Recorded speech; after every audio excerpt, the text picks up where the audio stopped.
estar aqui com os irmãos nessa noite. Eu sou o pastor Juan, nosso lá da Primeira Igreja Batista de Belo Horizonte, uma igreja de 111 anos de idade, vai completar agora em março 112 anos. Uma igreja histórica, tombada também pelo patrimônio histórico de Belo Horizonte, tanto no município quanto no estado. Estou acompanhado da minha esposa, Keila, acompanhado dos meus filhos, o Noah, o mais velho, e o Nathan. Eles estão lá agora no Ministério Infantil. E de fato é uma alegria muito grande para a gente. Nós estamos aqui a Foz, a um compromisso devido à Convenção Batista Brasileira que vai acontecer aqui. E para a gente é um privilégio poder conhecer as igrejas, poder conhecer o povo de Deus. Afinal, nós somos uma só família, não é verdade? Não importa se nós estamos em Belo Horizonte, se os irmãos estão aqui em Foz, a verdade é que nós somos uma família. Independente de qualquer coisa, nós servimos ao mesmo Deus, temos o mesmo Pai, e sendo aqui, ou lá em Belo Horizonte, ou em qualquer outro lugar, sempre que estivermos juntos, estaremos na presença do nosso Deus. Amém? Amém. Abra sua Bíblia comigo, lá em 1 Samuel, capítulo 17, verso 45. 1 Samuel, capítulo 17, verso 45. Se você achou, diz achei. Se você não achou, diz espera aí.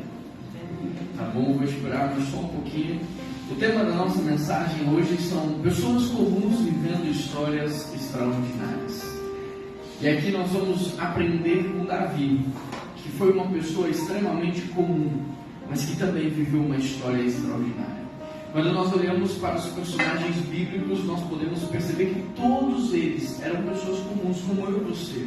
Tinha uma rotina comum, uma vida comum, mas por causa de um Deus que é extraordinário, eles viveram uma vida diferente. Hebreus 11 termina falando, portanto nós também, uma vez que estamos rodeados por tão grande nuvem de testemunhas, corramos a corrida que nos é proposta. Hebreus nos propõe que nós somos os personagens bíblicos do nosso tempo. A questão é que tipo de história será contada a teu respeito, que tipo de legado você deixará para as próximas gerações. Essa é a grande questão das nossas vidas. 1 Samuel, capítulo 17, verso 45, o texto diz assim: Davi, porém, disse ao filisteu: você vem contra mim com espada, com lança e com dardos, mas eu vou contra você em nome do Senhor dos Exércitos, o Deus de Israel, a quem hoje você desafiou. Feche os seus olhos e vamos orar mais uma vez. Querido Deus e eterno Pai, esse não é um momento carnal, não é um momento puramente humano, é um momento espiritual, no qual o Senhor se revela através da sua palavra que é divinamente inspirada por Ti, apta para o ensino, para a correção, palavra essa que é capaz de separar juntas e medula, espírito e alma, que não volta vazia sem antes cumprir o seu propósito, palavra essa que é lâmpada para os nossos pés. Obrigado, Deus, porque através da Tua palavra o Senhor ministrará aos nossos corações, não aquilo que nós queremos ouvir, não aquilo que gostamos de ouvir, mas aquilo que nós, o Teu povo, precisamos ouvir nessa noite, Pai. Fala conosco, nós vemos aqui louvar ao Senhor, adorar ao Senhor, mas também receber a ministração, a porção do Senhor sobre as nossas vidas. Nós queremos clamar a Ti por direção. Abre os nossos olhos espirituais nessa noite. Abra os nossos ouvidos, quebrante o nosso coração e nos torne sensível a tudo aquilo que o Senhor deseja fazer através de nós, o Teu povo. Essa é a oração que nós fazemos a Ti, em nome de Jesus que nós oramos, e toda a igreja diz amém. Queridos, em cima aqui da história de Davi, eu quero trazer princípios, aprendizados práticos para que nós possamos adotar em nossas vidas. É bem verdade que 2023 não foi um ano muito fácil. Todos que eu tenho conversado e por onde quer que eu passo, as pessoas têm dito, olha, 2023 foi de fato um ano desafiador.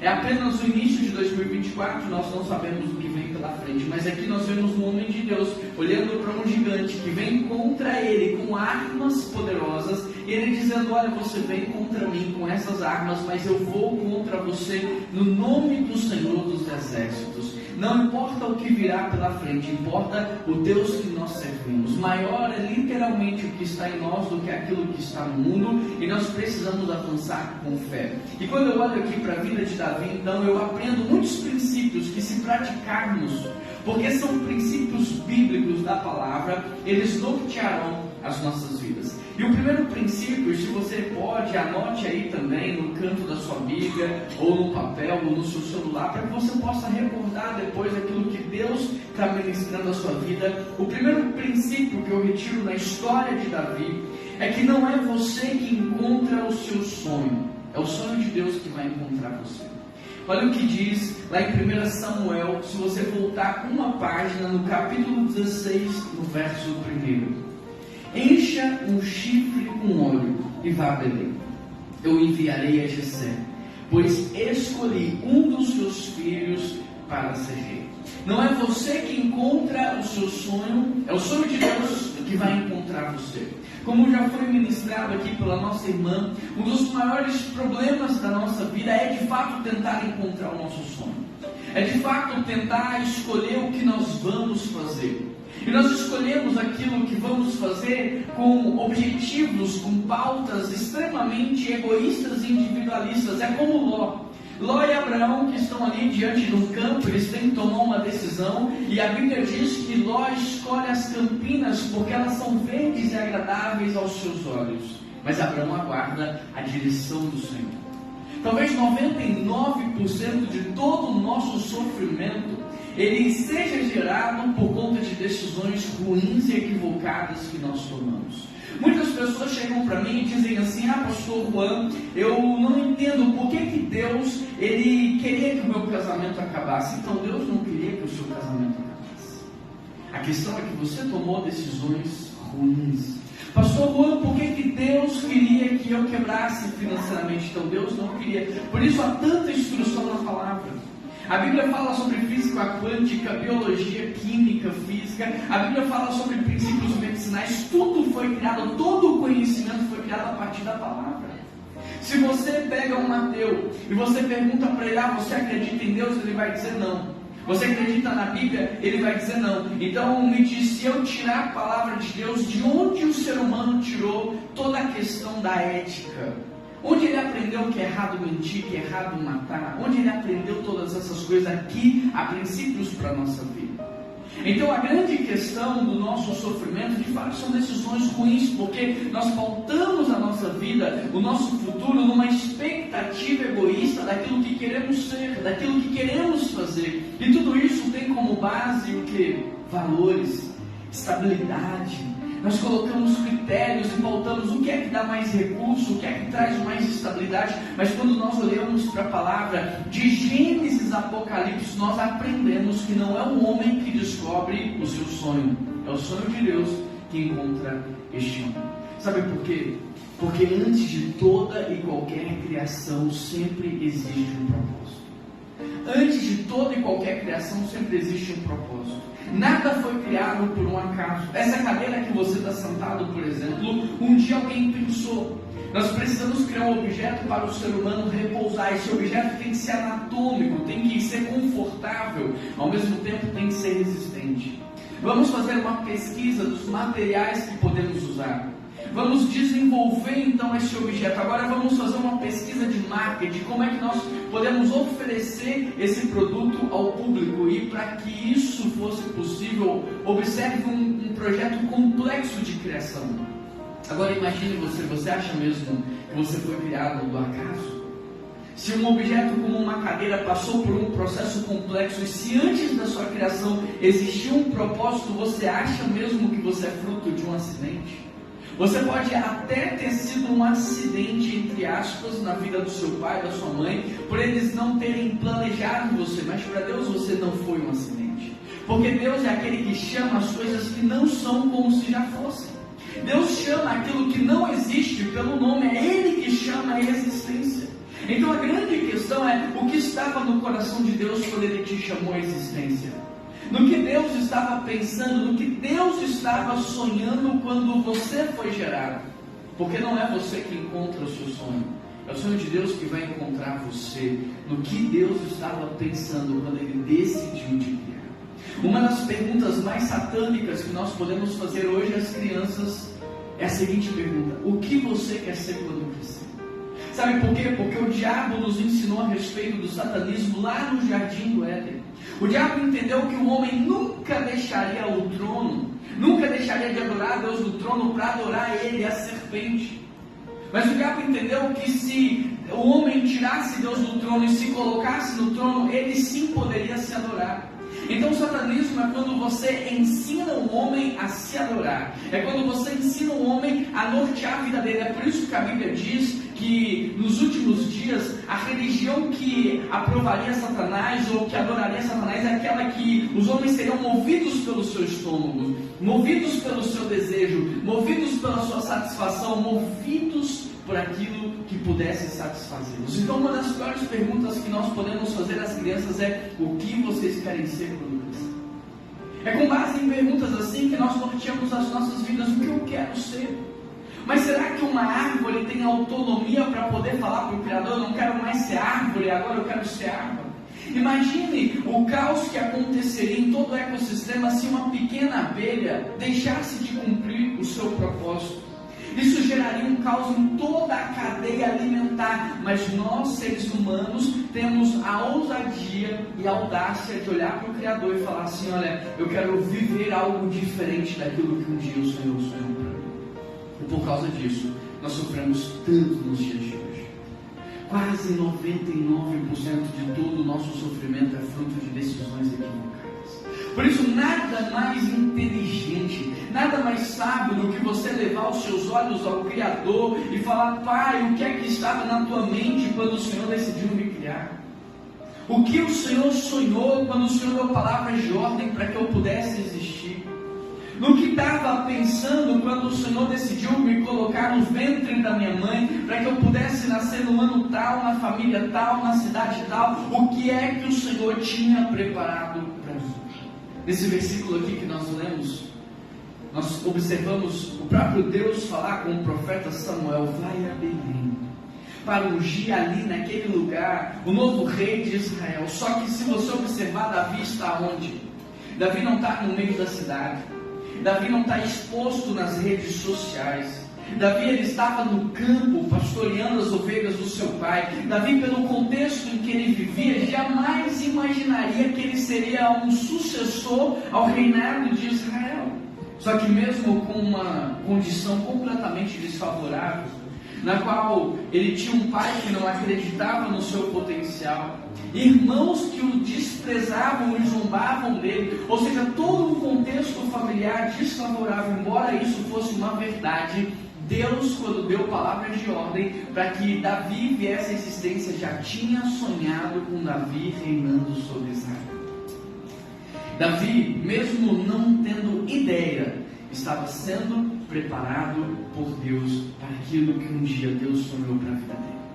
Quando você olha a vida de Moisés, por exemplo, Moisés pode ter pensado: a minha vida é um desastre. Olha para a minha vida. Moisés poderia testemunhar em qualquer igreja sobre o desastre que era a vida dele. Ele foi abandonado pela sua mãe quando era pequeno, cresceu e foi adotado por outra família. Em determinado momento ele comete um erro, ele tem que fugir para o deserto. A minha vida é um desastre, olha para a minha vida. Só que eu e você sabemos que, embora Deus não tenha criado a dor na vida de Moisés, e que toda aquela dor foi fruto de decisões, foi fruto do sistema em que ele vivia, embora Deus não tenha criado a dor, Deus não desperdiçou a dor na vida dele. Com os hebreus, Moisés aprendeu a respeito da existência de um único Deus. Com os egípcios, Moisés recebeu a melhor educação que existia naquele tempo, o melhor treinamento de liderança, o melhor treinamento de guerra. E quando termina esse bloco na vida de Moisés, ele vai para o deserto. Lá ele encontra um sacerdote midianita chamado Jetro, que agora vai ensinar para Moisés no deserto a pastorear ovelhas, a encontrar água, as rotas do deserto. E quando termina esse segundo bloco de treinamento, Deus aparece para ele e diz: agora volte ao Egito e liberte o meu povo. Moisés talvez não entendeu, mas Deus estava preparando, Deus estava formando para aquele sonho que Deus tinha para a vida dele. Se você observar, Davi não precisou buscar uma vaga de rei no LinkedIn. Ele não precisou ir atrás de uma empresa de recursos humanos para se cadastrar uma vaga de rei. Davi não precisou se expor nas redes sociais. Ele não precisou buscar oportunidade em lugar nenhum. Ele estava aonde Deus o plantou, fazendo o melhor que ele podia, florescendo aonde ele estava, sendo fiel ao Senhor naquilo que Deus o deu para fazer. Aos olhos humanos, Davi poderia falar: eu estou escondido no meio do campo. Mas aquilo que nós chamamos de escondido, talvez Deus chame de secreto. Aquilo que nós chamamos de escondido, talvez Deus esteja chamando de tempo de preparo, tempo de forja. Sabe por quê? Porque a exposição só é boa quando você está pronto para ela. Se você for exposto antes da hora, eu te pergunto, o que é que as pessoas vão ver em você? A promoção só é boa para quem está pronto para ela. Às vezes nós queremos ser promovidos na empresa, mas no cargo em que estamos, cumprimos bem o nosso papel, somos reconhecidos. E aí quando recebemos a promoção, por não termos nos preparado para ela, pode ser que aquilo que seria bom gere uma demissão. Um vendedor, ele vende bem, ele ganha comissão, ele vai bem e ele quer ser promovido a um supervisor de vendas, mas ele não se especializou em gestão de pessoas. E aquela promoção que era para ser algo boa para ele pode gerar uma demissão. Isso é um tiro no pé na sua carreira, porque a exposição só é boa para quem está pronto para ela. Então aproveita que você está no secreto de Deus para você crescer. Valorize o processo de Deus para você amadurecer. É isso que nós vemos acontecer aqui com Davi. Davi não desperdiçou a oportunidade que Deus tinha para ele. Davi aproveitou, ele foi o melhor pastor de ovelhas que ele poderia ser. Pastorear ovelhas não era o sonho que Deus tinha para Davi. O sonho era Davi como rei, mas pastorear ovelhas fazia parte do seu treinamento, do seu processo. E eu te pergunto, Davi pastoreou de qualquer maneira? Davi pastoreou de qualquer forma? Não. Ele pastoreou dando tudo o que ele podia, a ponto de entregar sua própria vida por aquelas ovelhas. Ele enfrentou um urso. Pensa só, ele enfrentou um leão por uma profissão que não era nem bem vista naquele tempo, mas ele deu o melhor de si.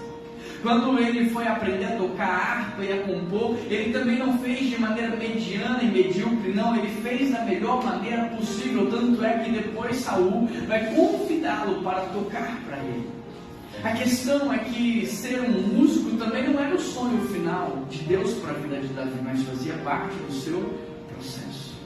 E Davi floresceu onde estava, ele foi fiel a Deus onde estava. A grande questão é, será que nós somos fiéis naquilo que Deus colocou nas nossas mãos? Será que nós estamos florescendo naquilo que Deus nos deu para fazer? Será que estamos fazendo com excelência? Porque na parábola dos talentos a Bíblia diz que aquele que Deus entregou, voltou, entregou na mesma quantidade. A Bíblia o chama de infiel. Se eu te entregar o meu celular e daqui 2 meses voltar e você me entregar ele da mesma maneira que eu te entreguei, eu vou chamar você de fiel. Mas na Bíblia, no reino de Deus, se você entrega da mesma maneira que você recebeu, a Bíblia o chama de infiel, porque o propósito era você multiplicar. Você tem florescido aonde você está. Você tem dado frutos aonde você está, porque a Bíblia diz que aquele que é fiel no pouco será colocado sobre o muito. E nós pensamos apenas no aspecto econômico. Quando não, aquele que é fiel em resolver poucos problemas também será colocado para resolver muitos problemas. Quer ver uma coisa? Nós queremos ser promovidos, nós queremos liderar, nós queremos nos tornar diretores de uma empresa, supervisores, nós queremos crescer na vida. Mas nós não entendemos que ser, por exemplo, um diretor, um líder, ser um supervisor, nada mais é do que resolver problemas maiores. Agora, se você foge dos problemas, aonde você está? Se você foge dos pequenos problemas, como é que você quer resolver problemas maiores? O que a Bíblia está dizendo é que se você quer resolver problemas de uma cidade, problemas de um estado, problemas de uma nação, você precisa começar a resolver os problemas da sua vida.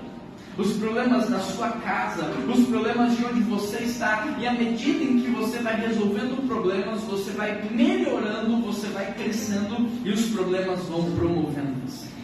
Amém, igreja? Amém. Deus não te escondeu, Ele só está te preparando. Você não está escondido, Deus está te preparando. É nesse contexto que Deus vai mandar Samuel à casa de Jessé. Quando chegar a hora certa, não importa onde você está, não importa se você está aqui em Foz do Iguaçu, não importa se você está numa área rural, quando chegar a hora certa, Deus vai mandar alguém buscar você nesse lugar, da mesma forma que Deus mandou buscar Davi no meio do campo. Deus vai mandar alguém te buscar da mesma forma que Ele mandou buscar José, e José estava onde? Na prisão.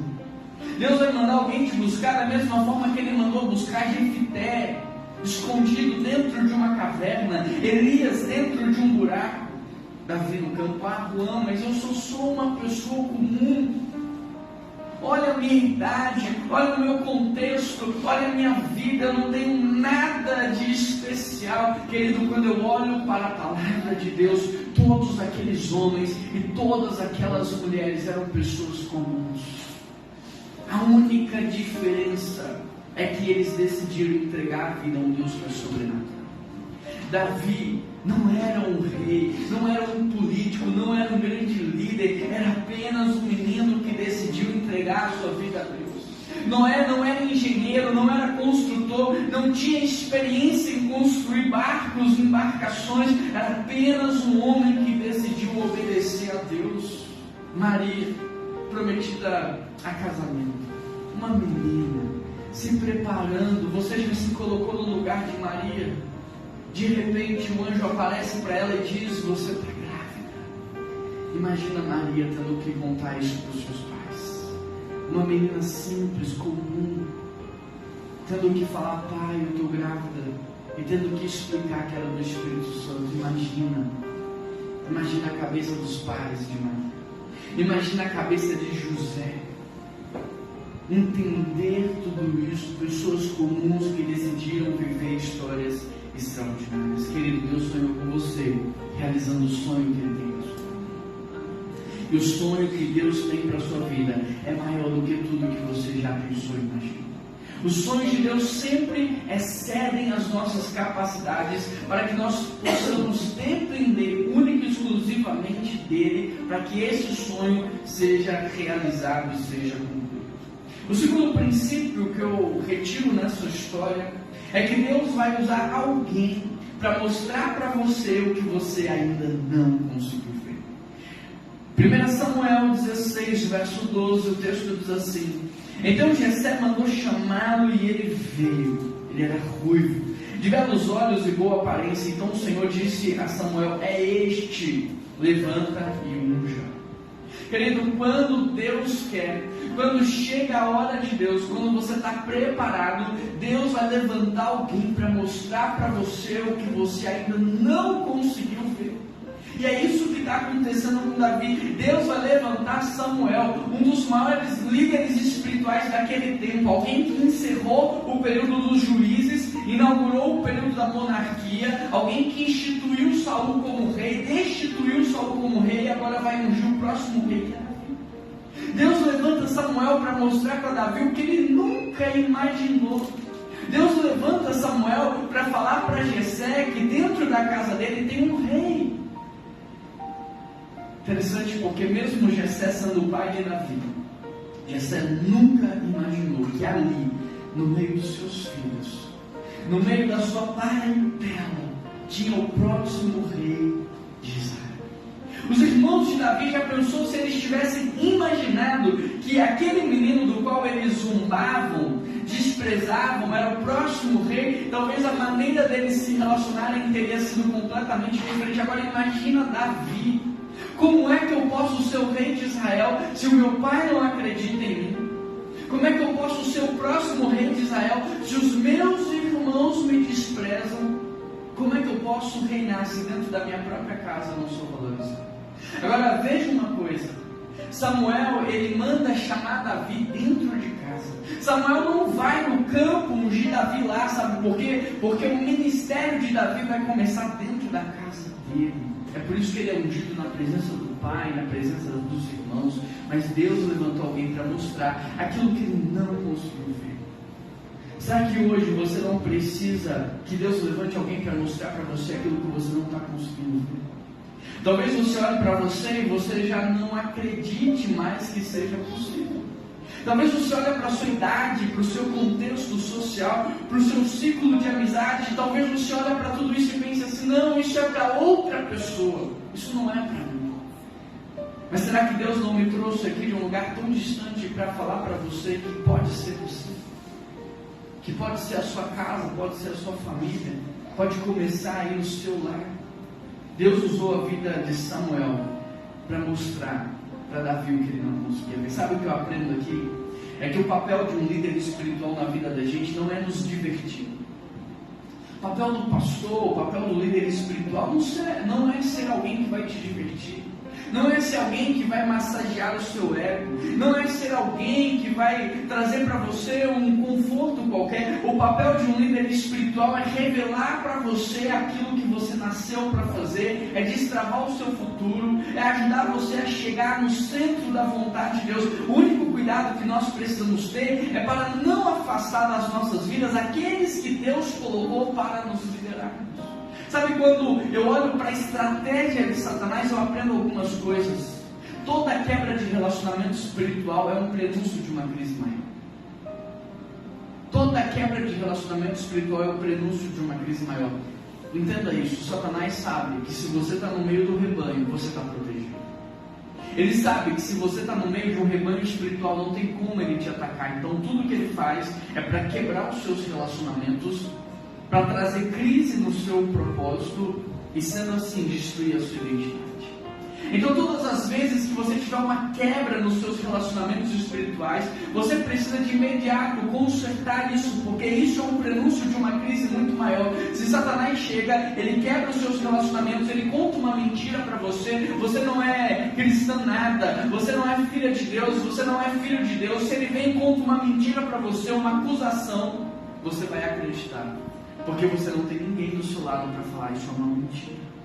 Você é um homem de Deus, você é uma mulher de Deus. Mas se você está no meio do rebanho e Satanás lança uma seta inflamada contra a sua casa, contra a sua família, você tem ali o próprio povo de Deus para testemunhar para você aquilo que Deus fez na sua vida, na sua história, e confirmar as bênçãos, as promessas do Senhor sobre a sua vida.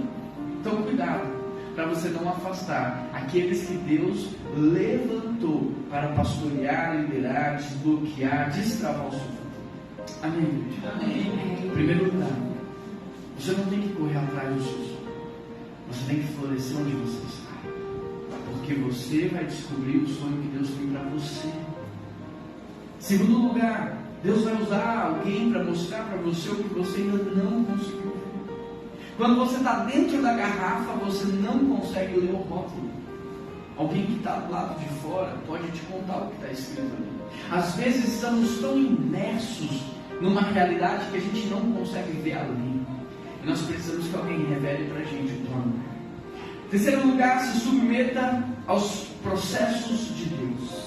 1 Samuel 16, verso 21. Davi foi apresentar-se a Saul e passou a trabalhar para ele. Saul gostou muito dele e Davi tornou-se o seu escudeiro. Querido, entenda uma coisa: Davi já foi ungido como rei, mas ele respeita o processo de Deus. Ele vai agora trabalhar para Saul. Davi é ungido rei, mas não fica deitado no sofá esperando as coisas acontecerem. Ele vai respeitar o seu processo. Ele vai respeitar aquilo que o pai dele tinha separado para ele. Ele pastoreia as ovelhas da melhor maneira possível. Quando o pai fala: leva a comida para os seus irmãos, ele vai honrando o pai, honrando os irmãos. E quando Saul chama para trabalhar com ele, ele também faz o seu melhor. Quando você observa a palavra de Deus, você percebe, por exemplo, que José, ele tem um sonho ali na sua adolescência, mas somente com 30 ele se torna o governador do Egito. Da adolescência aos 30, sabe o que está acontecendo com José? Se submetendo ao processo formativo de Deus. Quando você olha para Jesus Cristo, com Com 12 anos ele é revelado no templo, com 30 ele inicia o seu ministério público. O que está acontecendo com Cristo? Ele está exemplificando o seu processo de formação. Ele está ali conhecendo as pessoas que ele montaria a sua equipe mais tarde. Tudo indica que José, o pai de Jesus, morreu ainda na sua juventude. E Jesus, como o filho mais velho, assume a liderança da casa. Como filho mais velho, é ele que compra comida, é ele que paga os impostos. Eu fico imaginando Jesus pagando os impostos, Mateus olhando para Jesus e pensando assim: que pessoa especial. Quando ele vem aqui, nosso coração queima. Como os discípulos no caminho de Emaús falam, não queimava os nossos corações enquanto ele falava. Eu fico imaginando Mateus olhando para Jesus e pensando assim: eu daria tudo para ser amigo dele. Aí lá em Mateus 9:9, quando Jesus chega e diz: levanta e segue-me, a gente pensa que é mágica. Não, no seu processo de formação, Jesus já estava se conectando àqueles que fariam parte do seu ministério.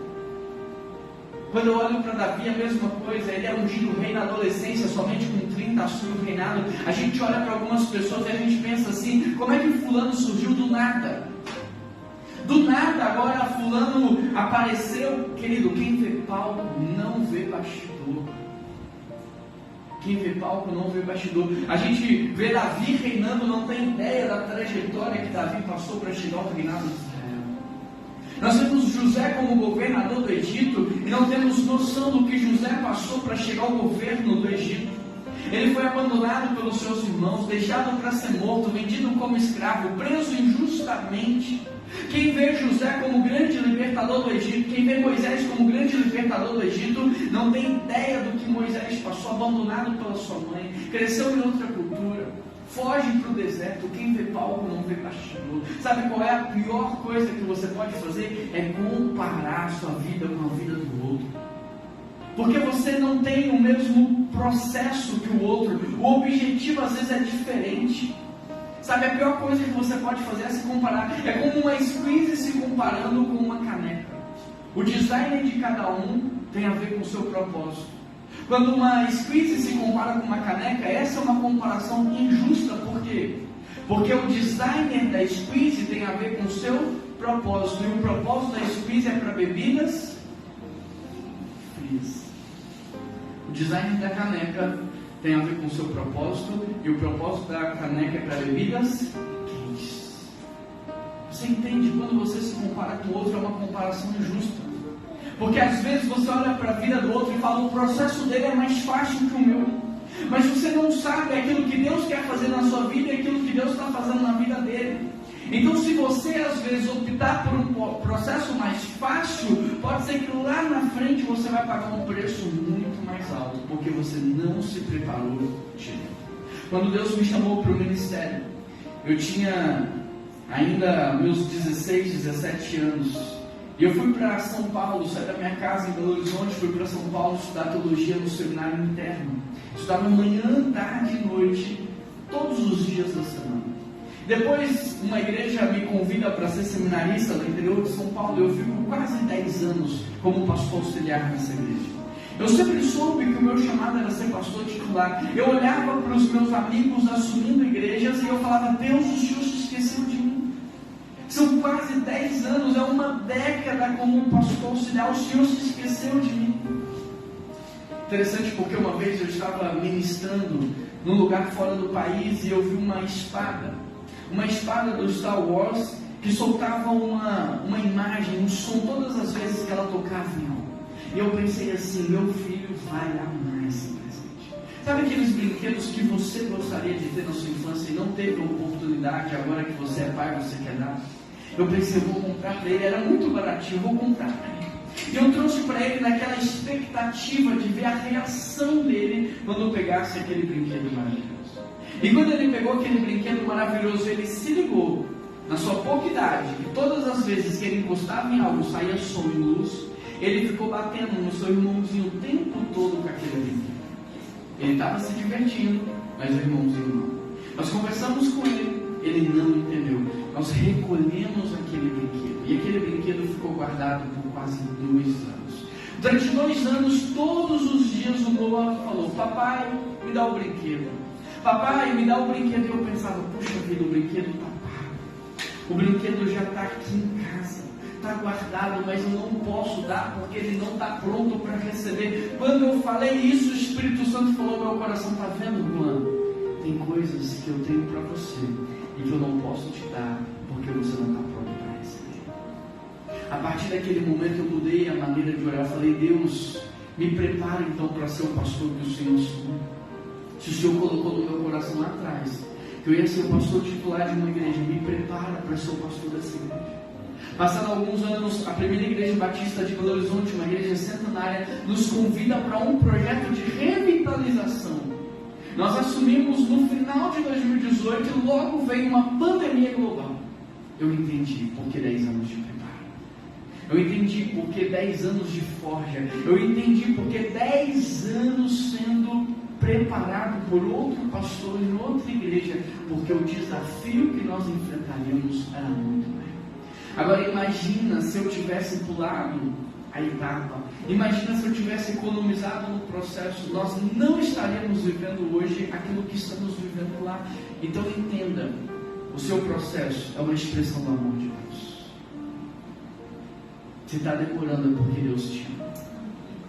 É porque Ele está te preparando para aquilo que Ele quer fazer. Deus é como um pai que diante de uma prova está torcendo para você ser aprovado, que diante de uma prova está torcendo para você dar certo. Ele não está torcendo para você dar errado. Então entenda, o seu processo é uma expressão do amor de Deus. Quarto princípio que eu tiro nessa história: o seu sonho é realizado enquanto você realiza o sonho daqueles que estão ao seu lado. O seu sonho é realizado enquanto você realiza o sonho daqueles que estão ao seu lado. 1 Samuel 17, verso 10. Golias diz assim: desafio hoje o exército de Israel. Mandem um homem para lutar comigo. Quando Saul e os israelitas ouviram isso, ficaram aterrorizados e muito abalados. Querido, a lógica do reino de Deus é completamente diferente da lógica desse mundo. Nesse mundo, se você quer ter, você tem que guardar. No reino de Deus, quanto mais você dá, mais você tem. Nesse mundo, se você quer crescer, você tem que se exaltar. No reino de Deus, se você quer ser grande, você tem que se humilhar. A lógica do reino de Deus é diferente. Na lógica desse mundo, para você realizar os seus sonhos, você tem que estar focado em você. Na lógica do reino de Deus, quanto mais você foca em realizar o sonho dos outros, mais perto de realizar o seu sonho você está. Davi não tinha noção que enquanto ele estava realizando o sonho do pai dele, de pastorear as ovelhas naquele campo, ele estava sendo preparado para enfrentar Golias. Porque foi enfrentando o urso que ele teve coragem para enfrentar o leão. E foi enfrentando o leão que ele desenvolveu técnicas, habilidade, coragem, ousadia para enfrentar Golias. Ele não tinha noção, mas servindo aos seus irmãos, ajudando a realizar os sonhos dos soldados do campo, que era acabar com aquela ameaça, ele estava cada vez mais perto do seu sonho. Ele não tinha ideia que assumindo o governo, ou assumindo o exército de Israel como comandante, ele estava cada dia mais perto de realizar o seu sonho. Percebe? Quanto mais você trabalha para realizar o sonho daqueles que estão perto de você, de maneira sobrenatural, Deus te aproxima daquilo que Ele tem para a sua vida. Agora a grande questão é, onde você está focado? Será que você não está focado demais em si mesmo? Focado demais no seu nome, na sua reputação? Focado demais em se salvar, em se proteger, em se guardar? Porque quando eu olho para a palavra de Deus, a palavra o tempo todo, ela nos leva ao encontro do outro. A palavra o tempo todo nos leva ao outro. Sabe o que eu entendo? Que quanto mais eu cuido do outro, mais Deus cuida de mim. Quanto mais eu sirvo os meus irmãos, mais Deus cuida daquilo que Ele quer fazer na minha vida. O primeiro princípio não é você que encontra o seu sonho, é o sonho de Deus que vai encontrar você. O segundo princípio é Deus usará alguém para te mostrar o que você ainda não conseguiu ver. O terceiro princípio é escolha se submeter ao processo de Deus. Diga: Deus, eu escolho valorizar, honrar e agradecer o processo do Senhor. O quarto princípio é: o seu sonho vai ser realizado enquanto você realiza o sonho dos outros. O quinto princípio é: sempre haverá propostas para tirar você do seu propósito. Sempre haverá propostas para tirar você do seu propósito. 1 Samuel capítulo 24, verso 3. No lugar onde a estrada passava, Saul entrou numa caverna para fazer as suas necessidades. Aconteceu, porém, que Davi e os seus homens estavam escondidos no fundo dessa mesma caverna. E eles disseram: Davi, é a sua oportunidade. Hoje o Senhor te diz: entregarei o inimigo nas suas mãos para que faça com ele o que você quiser. Então, com todo cuidado, Davi se aproximou e cortou apenas um pedaço da borda do manto de Saul. Querido, guarda isso no seu coração, nunca mais se esqueça. Sempre antes do ótimo de Deus vem o bom de Satanás. Quando Satanás entende que tem algo de extraordinário de Deus vindo para você, ele te entrega algo um pouco melhor, mas não tão ótimo quanto aquilo que Deus tem, para você se agarrar àquilo e ficar sem aquilo que Deus tem para você. Sempre antes do ótimo de Deus vem o bom de Satanás. Deus tinha para Davi o reinado de Israel de maneira aprovada pelo próprio Deus. Mas o que Satanás faz? Ele cria uma emboscada, ele cria uma oportunidade, de maneira que os próprios homens de Davi olham para ele e dizem assim: olha, essa é a sua oportunidade, assim diz o Senhor, coloca fim à vida do teu inimigo. E Saul estava perseguindo Davi, tentando matar. Davi poderia ter aproveitado o bom de Satanás, acabado com a vida de Saul e assumido o reinado de Israel. Mas Davi entendeu que aquela era uma tentação. Sempre antes de uma tentação vem uma distração. Davi entendeu que aquilo era uma distração. Se Davi tivesse matado Saul ali, ele também seria destituído como rei de Israel. Davi teve discernimento espiritual. Será que hoje nós temos discernimento espiritual para entender? Porque pode ser que Satanás vai usar homens e mulheres da nossa confiança para falar: essa é uma oportunidade para você. Não foi isso que Pedro fez em relação a Jesus? Jesus não precisa morrer. Arreda-te daqui, Satanás. Pedro era um dos 3. Jesus tinha a multidão, Jesus tinha os 12, dos 12 ele tinha 3 de confiança, e dos 3 ele tinha um que ele contava os segredos do seu coração. Um dos 3 olham para Jesus e diz assim: olha, não precisa morrer. E Jesus fala para ele: arreda-te daqui, Satanás. Será que eu e você temos discernimento espiritual hoje para entender que nem toda oportunidade é boa para a gente? Que nem tudo aquilo que as pessoas estão nos oferecendo é algo que vem de Deus? Que Satanás também nos dá coisas boas, que Satanás também dá promoção, que Satanás também dá dinheiro. Por quê? Porque Jesus não pagou um preço caro por mim e por você, não. Jesus só pagou o maior preço que existia. Não existe um preço maior, não tem ninguém que possa fazer uma oferta maior do que aquela que Jesus fez, porque Ele derramou o seu próprio sangue. Não tem outro sangue puro, não tem outro sangue como o sangue dele. Então, diante do sangue dele, qualquer oferta é barata. Se você tiver um preço, Satanás vai estar disposto a pagar. A questão é: qual é o seu preço? Porque quem tem propósito, o tempo todo recebe proposta para desviar, para não viver aquilo que Deus tem para a vida. Quais são as propostas que Satanás tem feito pelo seu chamado? Quais são as propostas que Satanás tem feito para tirar você do centro da vontade dele? Quais são as propostas que Satanás tem feito para tirar você de uma vida de santidade, uma vida de integridade? O 6º e último princípio dessa noite: quando você chegar lá, não se esqueça de quem te colocou. Quando você estiver vivendo o sonho de Deus para a sua vida, quando você estiver vivendo no propósito, quando você estiver no centro da vontade dele, não se esqueça de quem te colocou. Sabe por quê? A tendência é a gente se esquecer. A tendência é a gente comprar uma casa e começar a pensar que aquilo foi fruto do nosso trabalho. A tendência é você prosperar um pouquinho e começar a pensar que você é melhor do que os outros que não prosperaram. A tendência é você olhar para aqueles que estão numa condição pior do que a sua e começar a pensar que você é melhor do que eles, porque você tomou decisões melhores do que eles. Então, quando você chegar lá, não se esqueça de quem foi que deu palavras de ordem para que você pudesse ser gerado. Não se esqueça de quem foi que, por exemplo, nessa manhã, nesse domingo, decidiu acordar você. Não se esqueça de quem é que estava lá te guardando e protegendo enquanto você estava dormindo. Não se esqueça de quem foi que conectou você com pessoas ao longo de toda a sua caminhada. Não se esqueça de quem foi que te deu inteligência, criatividade. Não se esqueça de quem tem te dado saúde. Porque se Deus falar para você: não acorda, não tem dinheiro nesse mundo que faça isso. Essa pandemia, nós vimos isso.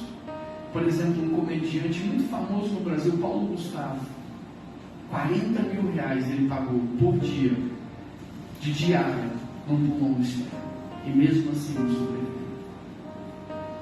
Se Deus falar para você amanhã, você não vai acordar, não tem nada que você possa fazer. Então, quando você chegar lá, não se esqueça de quem te colocou lá, de quem te mantém lá e para qual propósito Ele te colocou lá. Olha o que Deus vai falar com Samuel. Deus vai enviar o profeta Natan para falar com Davi em 1 Samuel capítulo 12.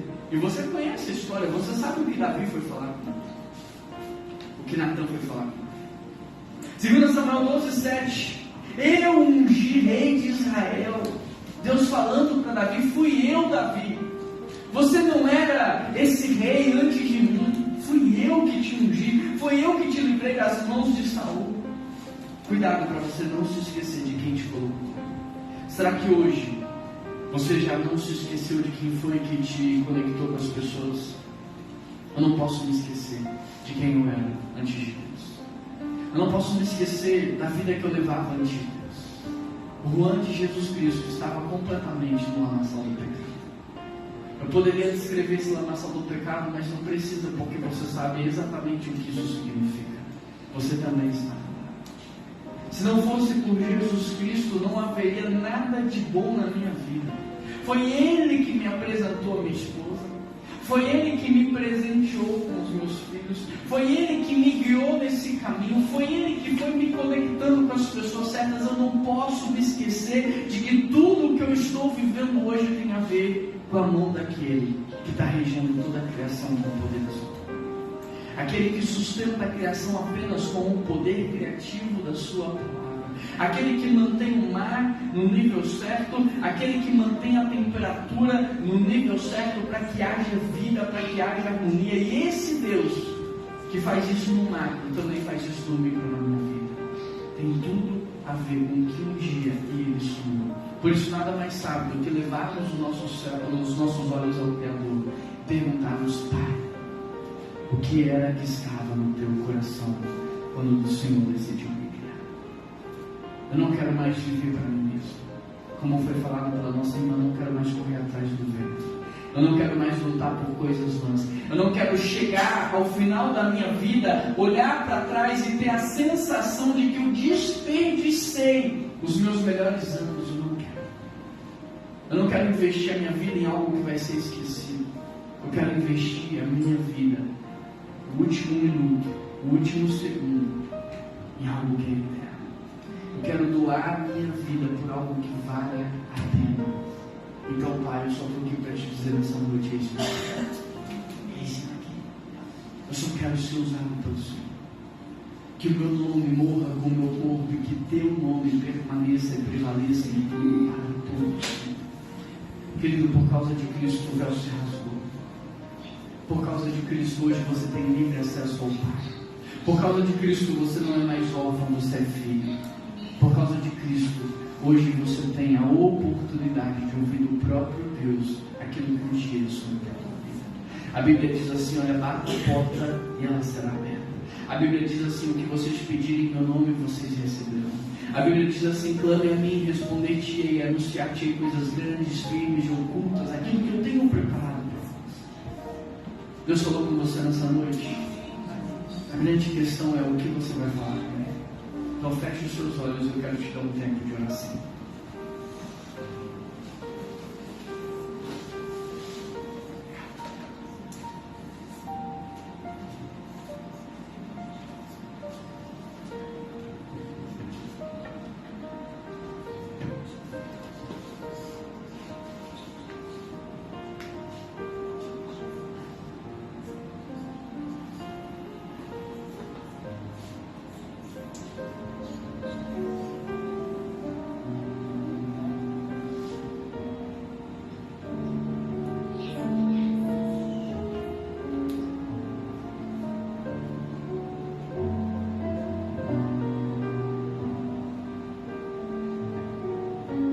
O mundo espiritual, ele rege o mundo material. O que está acontecendo aqui nessa noite é algo muito sobrenatural. É a palavra de palavra de Deus no passado criou todas as coisas. A palavra de Deus transforma realidades. E hoje a palavra de Deus foi ministrada no seu coração. Mas o que faz uma pregação ser boa não é o quanto você gosta dela ou não, mas é a sua resposta, é aquilo que você decide fazer com aquilo que você ouviu. Você pode sair daqui e continuar vivendo a sua vida, mas você precisa entender: Deus não enviou o seu filho. Jesus não morreu naquela cruz e ao terceiro dia ressuscitou para que você sobrevivesse, para que você se arrastasse da cama todas as manhãs, torcendo para sexta-feira chegar, torcendo para o final do mês chegar, torcendo para o ano acabar e sem perceber, torcendo para a sua vida passar mais rápido. Jesus morreu naquela cruz para que você tivesse vida plena, vida abundante, para que você vivesse de verdade. Isso só é possível quando você descobre quem você é, a sua identidade em Deus e o seu propósito nessa terra.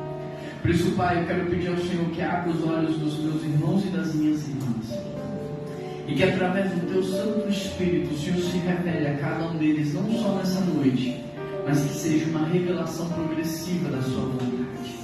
Que todos os dias, enquanto eles estiverem ali no secreto, te buscando, o Senhor revele para eles um pouco mais. Que o Senhor mostre para eles o que estava no seu coração. E que o Senhor dê o privilégio para eles de viverem no centro da sua vontade. O Senhor fez com que Sansão, no seu último minuto de vida, fizesse mais do que ele havia feito em toda a sua história. Porque para o Senhor, um dia é como 1000 anos, e 1000 anos é como um dia. Não importa o que ficou para trás, importa o que virá pela frente. E Pai, se hoje tomarmos a decisão de te servir, nós viveremos juntos os melhores anos das nossas vidas, servindo a um Deus vivo, todo-poderoso. E é isso que nós queremos, Pai. Servir a Ti, honrar a Ti, glorificar a Ti, tendo concluído aquilo que Tu nos destes a fazer. Por isso, Pai, que o Senhor abençoe essa igreja com a Tua presença. Nós pedimos ao Senhor que compartilhe com eles aquilo que nós temos vivido ali na primeira igreja batista de Belo Horizonte, Pai. Que tudo aquilo que o Senhor tem nos dado, que tudo aquilo que o Senhor tem feito por nós, o Senhor também faça aqui nesse lugar. E que o Senhor possa levantar essa igreja como um farol em Foz do Iguaçu. Que o Senhor venha levantar essa igreja para que de fato ela seja relevante nessa cidade. Que ela seja pequena para se relacionar, mas que ela seja grande para impactar. Que o Senhor possa abençoar, Pai, com recursos financeiros, para que essa obra seja completa. E que muitas vidas, ó Deus, sejam alcançadas pelo Senhor nesse lugar. Ó Deus, eu peço ao Senhor que como luz, as trevas possam ir embora. Que o Senhor venha dissipar toda a escuridão, não só aqui dentro, mas também fora. Que aquilo que está acontecendo aqui dentro venha ecoar nas redondezas, na vizinhança, Pai. Venha ecoar transformando famílias, realidades. Ó Pai, eu peço até a transformação completa dessa cidade. Ó Deus, eu peço ao Senhor que tudo isso aconteça para a honra e a glória do Teu Senhor. Nós somos Teus servos e não queremos ficar de fora daquilo que o Senhor está fazendo. Usa-nos, essa é a nossa oração. Em nome de Jesus. Amém.